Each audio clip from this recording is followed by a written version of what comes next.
billionaire took his son to hike a trail on a huge mountain. The father asked his son, "If I handed you this whole mountain, how would you turn it into money?" The son thought for a second. "I'd start an organic cattle ranch. People pay more for good beef. It's stable." His dad shook his head, half smiling. "That's small thinking. That's a job, not a fortune. A ranch lives and dies by weather and market prices. Work 30 years, and one bad season can wipe you out." He pointed toward the highest peak.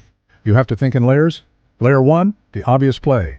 We build a world-class luxury retreat up there, market it as the place for burned-out professionals to unplug, invite a dozen big influencers to stay free.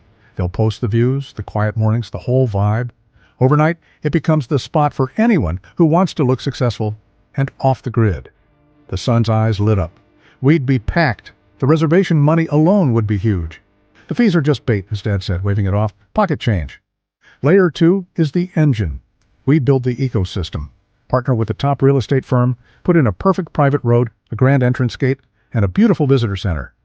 Then we sell access passes, $200 just to enter the grounds. Offer discounted bundles to companies for retreats. 1 million visitors a year? That's not a retreat, that's a $100 million destination. You let that sink in. Now, layer 3, that's the masterpiece, he said, eyes glinting. Place the main gate 5 miles before the real visitor center. By the time people drive all the way up, they're tired and short on time.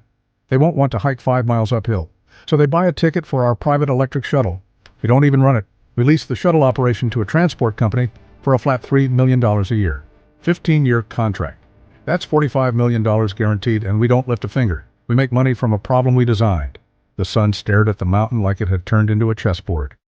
"Dad, that's unreal. How do you see all those moves ahead? How do you think like that?" The billionaire smiled. "My father put strategy books in my hands when I was a kid. He drilled one lesson into me. You don't build an empire by following the same rules as everyone else. If your thinking feels too straight, too honest, or you freeze when things get complex, it just means you haven't trained your mind to search for the hidden angles.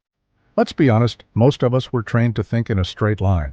Get one job, work hard, and hope for the best. We see the mountain and think of the ranch, not the entire ecosystem.